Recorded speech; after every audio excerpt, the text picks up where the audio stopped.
A US fighter jet has just been shot down over Iran. One pilot is missing, and now the President of the United States is threatening to strike Iran's infrastructure. This is not a warning anymore. This is where a crisis can turn into a war. There are moments in history that do not announce themselves as turning points. They arrive quietly, a signal on a radar screen, a scrambled radio frequency, a plume of smoke rising from a desert valley. And then, hours later, the world wakes up to a different reality than the one it fell asleep to. This is one of those moments. In the past 72 hours, a United States military aircraft has been shot down over Iranian territory. One crew member has been rescued. Another remains missing. The President of the United States has publicly threatened to strike Iran's bridges and power plants, the system of an entire nation. The question before us is not whether this is serious. It is whether it is still controllable. The sequence of events, but certainly as in early hours of what had been, until that point, a tense but manageable standoff in the skies above the Persian Gulf theater. United States fighter jet, deployed as part of ongoing deterrence operations in the region, entered a corridor that Iranian air defense systems had long contested. What happened next is still being reconstructed by Pentagon analysts, but the outcome is not in dispute. The aircraft went down. Iranian state media was the first to confirm the shootdown, framing it as a decisive defensive action. Proof, officials claimed, that Iranian air defenses were fully operational and capable of confronting American military power directly. The language was carefully chosen, calibrated not merely to announce a military achievement but to project a political message that Iran could exact costs, and that it would. The US military confirmed the loss of the aircraft within hours, in terms that were characteristically spare. A search and rescue operation was launched. One crew member was located and recovered. The details of that extraction, conducted under active threat conditions, reflecting both the capability and the extraordinary risk tolerance of American Special Operations Forces. The second crew member has not been found. Whether that person is alive, captured, or lost remains unknown. It is worth pausing on what that uncertainty means in the lexicon of military crisis. A missing crew member is not simply a humanitarian concern. It is a pressure point, it is leverage, and it is a clock that no government, no matter how strategically composed, you can ignore indefinitely.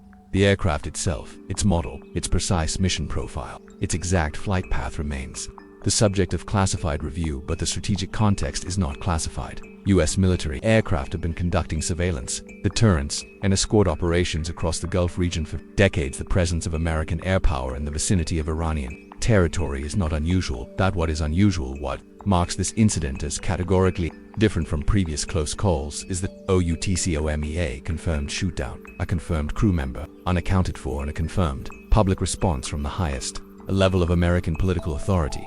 The President of the United States did not use measured diplomatic language. The President threatened infrastructure. To understand why the downing of a single aircraft carries the weight that it does, one must understand what that aircraft represents, not mechanically, but symbolically and strategically. The United States Air Force is the most sophisticated and lethal air power in human history. Its technological edge is not merely quantitative, more planes, more missiles, but qualitative, reflecting decades of investment in stealth, avionics, electronic warfare, and pilot training that no other air force on Earth has fully replicated. For an adversary to shoot down an American by aircraft is not simply to destroy a piece of hardware worth tens of millions of dollars. It is to pierce a psychological envelope that American deterrence depends upon. Deterrence, at its core, is a belief system that it functions because adversaries believe the cost of confrontation will be prohibitive. The moment that belief is challenged, the moment an opponent demonstrates that American military assets are vulnerable, that they can be reached and destroyed, the calculus changes, not dramatically, not overnight, but it changes. From Tehran's perspective, the shootdown serves several simultaneous purposes. It demonstrates operational capability to a domestic audience that has endured years of economic sanctions, international isolation, and periodic military pressure that signals to regional proxies in Lebanon, Yemen, Iraq, and Syria that Iran can hold the line against American power. And it tests the American response threshold. How much provocation will Washington absorb before the nature of the confrontation shifts? That test has now produced an answer, and the answer is not the one Iran may have been hoping for.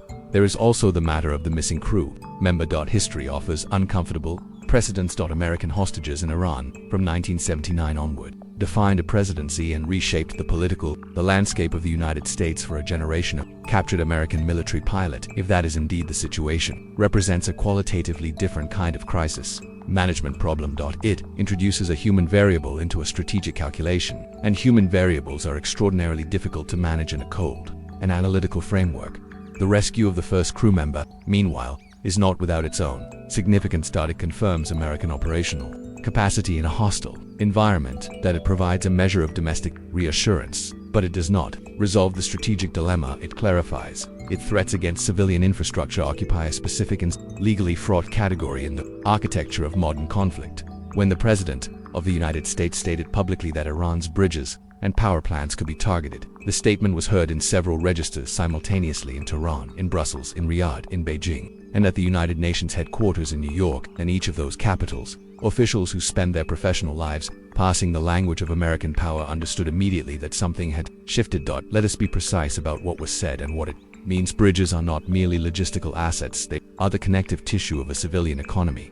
Destroy a bridge, and you do not merely disrupt military resupply lines, you strand hospitals from their supply chains. You isolate communities from food distribution networks, you sever the ordinary movement of ordinary people. The same principle applies, with even greater force, to electrical infrastructure.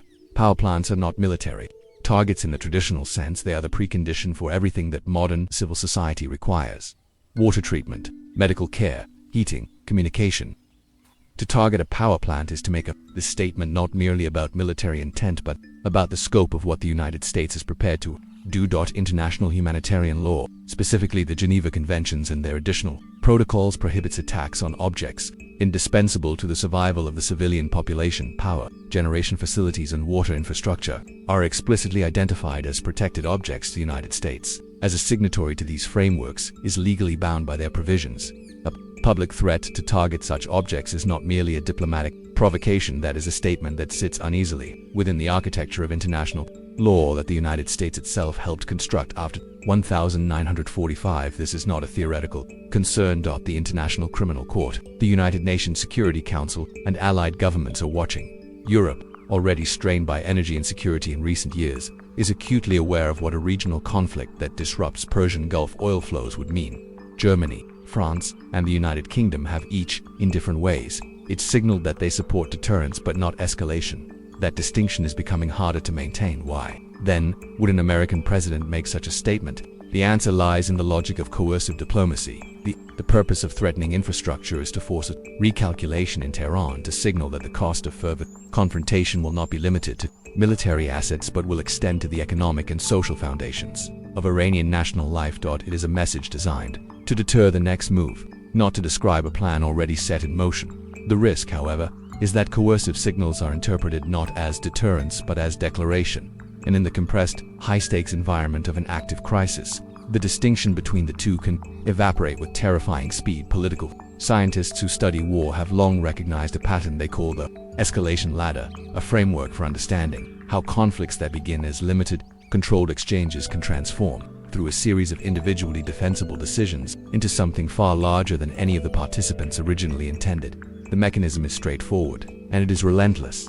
Each action by one party generates a response from the other that is calibrated to be proportionate but is perceived by the first party as disproportionate. That perception drives a further response, slightly larger in scope. And so on. The latter does not require malice, it does not require irrationality. In fact, the most dangerous escalation sequences are driven by actors who believe, at every step, that they are responding reasonably to an unreasonable provocation.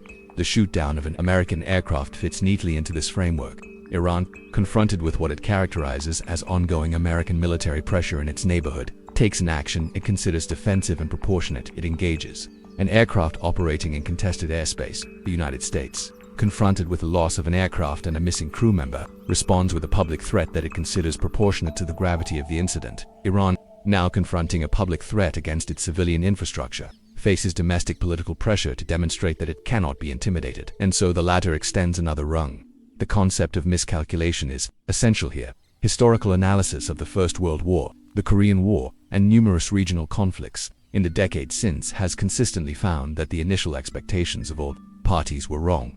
Nobody expected the trenches of the Western Front. Nobody expected the Chinese intervention at the Yalu River. The pattern recurs because human beings, including highly trained military planners and experienced political leaders, systematically underestimate the agency and the reaction capacity of adversaries under pressure. There is a second mechanism at work alongside escalation: the rapid response cycle. In the age of satellite communications, social media, and continuous news cycles, the time available to political leaders for deliberation has compressed dramatically.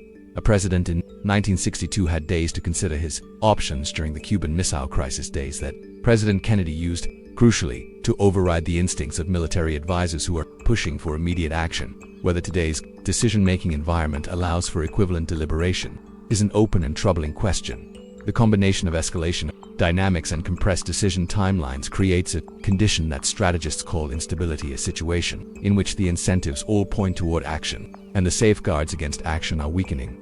The international response to the incident has followed predictable patterns, but the predictability should not obscure its significance. In Tehran, the official reaction has combined triumphalism with warning. Iranian state media has broadcast footage of what it claims is wreckage from the American aircraft, a visual declaration of capability aimed as much at the domestic audience as at Washington. Senior military officials have warned that any strike on Iranian territory will be met with a response that extends beyond the immediate region, a formulation that is generally understood to encompass Iran's network of proxy forces across the Middle East, as well as its capabilities in the maritime domain of the Strait of Hormuz. The Strait of Hormuz is not an abstraction.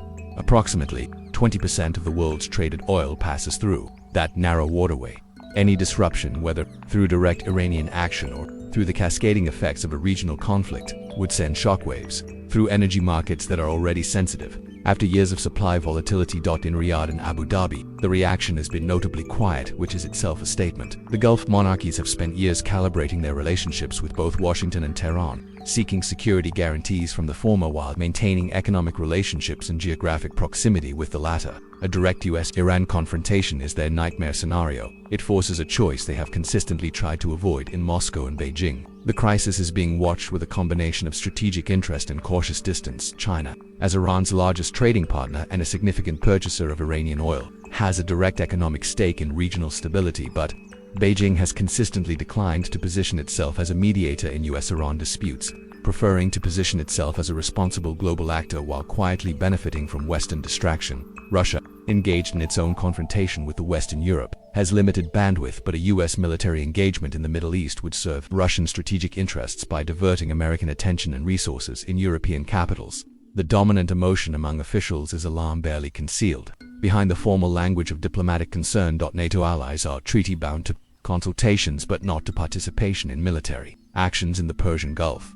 The question of whether the United States will seek multilateral cover for any action it takes, or act unilaterally, will define the shape of the alliance for years to come. The military implications of this crisis extend well beyond the immediate incident. Any escalation toward direct US conflict would activate a regional military landscape that is extraordinarily complex. Iran's asymmetric capabilities, its ballistic missile arsenal, its network of proxy forces, its naval doctrine in the Persian Gulf were specifically designed to offset American conventional superiority. A confrontation would not resemble a brief air campaign. It would be a multi-domain contest with highly uncertain outcomes.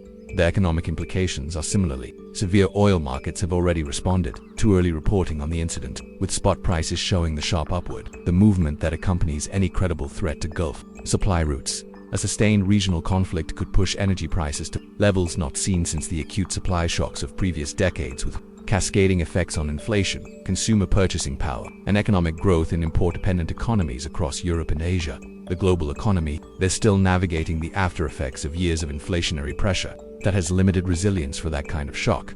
The legal dimension, though less viscerally immediate, may prove to be the most durable. The threat to strike civilian infrastructure has drawn sharp responses from international legal scholars and human rights organizations, who note that such strikes, if carried out, would constitute a violation of the laws of armed conflict as codified in international humanitarian law. Whatever military rationale might be constructed around such strikes, the political and legal costs in international courts, in allied relationships, in America's long-term standing as the guarantor of a rules-based international order would be significant and lasting for Iran. The legal framing cuts differently. A shoot-down of an aircraft operating in contested airspace can be characterized, under certain interpretations, as an act of national defense.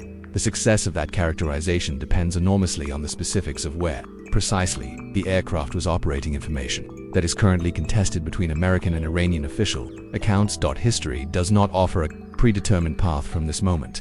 Three realistic trajectories present themselves, each reflecting a different set of decisions by the parties involved and by the fragile, imperfect systems of communication and restraint that still, for the moment, operate between them. The first scenario is managed escalation. In this outcome, back-channel communications through Swiss intermediaries, through Omani facilitators who have historically served as conduits between Washington and Tehran, or through quiet diplomatic channels in New York, produce an understanding. The missing crew member is returned, or confirmed lost, resolving the most acute humanitarian and political pressure point. The United States refrains from military action in exchange for Iranian commitments to stand down its air defense posture in contested areas. The infrastructure threat recedes from the rhetoric of both sides. Markets stabilize. The crisis is filed in the historical record as a close call, a moment when the ladder was climbed several rungs and then, carefully, descended. This outcome requires political courage from both sides. The willingness to accept a resolution that will be attacked domestically as insufficient. It is achievable. It is not guaranteed. The second scenario is a limited military exchange. In this outcome, the United States carries out a targeted strike on Iranian military facilities, specifically those associated with the air defense systems responsible for the shootdown, framing the action as a proportionate, limited response that does not seek broader escalation. Iran responds with missile strikes on American bases in the region, and with instructions to proxy forces to increase pressure on American and allied assets in Iraq, Syria, and potentially the maritime domain. Both sides signal, publicly and privately, that they do not seek a wider war. Exchange is contained, but the region is transformed. American bases are on alert. Shipping insurance rates spike. Oil prices surge, and the next incident, which in this environment becomes significantly more likely, carries even greater risk of crossing into the third scenario. The third scenario is full escalation. In this outcome, a combination of miscalculation, domestic political pressure, and the compressed decision timeline of modern crisis management produces a cycle of action and response that neither side fully controls. An American strike on Iranian infrastructure triggers a mass casualty response. Proxy forces across the region activate simultaneously. The Strait of Hormuz is threatened or closed. Gulf allies are drawn in, some reluctantly, others with the conviction that this moment is the one to settle long-standing scores. The United States finds itself in a military engagement with no clear endpoint and significant costs, military, economic, and political, that were not anticipated when the first decisions were made. This scenario is not inevitable, but in the current environment, it is not remote. That the question this documentary what began with was whether the conflict between the United States and Iran had crossed a point of no return. The honest answer is that we do not yet know. Points of no return are rarely identifiable in the moment. They become clear only in retrospect, when historians, writing years or decades later, trace back the chain of decisions and identify the moment when the alternatives began to close. The Cuban Missile Crisis was, in retrospect, not a point of no return, though it felt like one to the people living through it. The assassination in Sarajevo in 1914 seemed, in the moment, like a manageable diplomatic incident. What we can say with confidence is this: the conditions for catastrophic miscalculation are present, the pressure is high, the timelines are compressed, the domestic political incentives on both sides reward firmness and punish restraint, and the mechanisms of communication and escalation, back channels, diplomatic relationships, shared frameworks of international law are under strain. A missing crew member is more than a military statistic. It is a human being whose fate may determine the course of decisions that affect millions of lives. A threat to strike power plants is more than a rhetorical flourish. It is a signal about what kind of war the United States is prepared to fight and what kind of world would follow it. The escalation ladder, as the theorists remind us, is easier to climb than to descend. Each rung looks manageable from the one below it. The view from the top is a different matter entirely. Whether this becomes a war or a warning that was ultimately painfully heeded will depend on decisions made in the coming hours and days by a small number of human beings operating under extraordinary pressure, with imperfect information, in a system that was not designed for the pace at which it is now being tested. The world is watching. And history, as always, is taking notes. Strategic analysis helps us understand escalation, but understanding conflict does not mean wishing for it. History repeatedly shows that war, in any form, carries costs that extend far beyond military objectives. Economic disruption, political instability, and human suffering rarely remain confined to battlefields. Whatever the strategic calculations, the hope remains the same: that tensions are contained before they harden into open conflict, and that decisions made in the first hours prevent consequences that could last for decades, because in the end, no doctrine, no missile system, and no alliance structure can erase the long-term cost of war.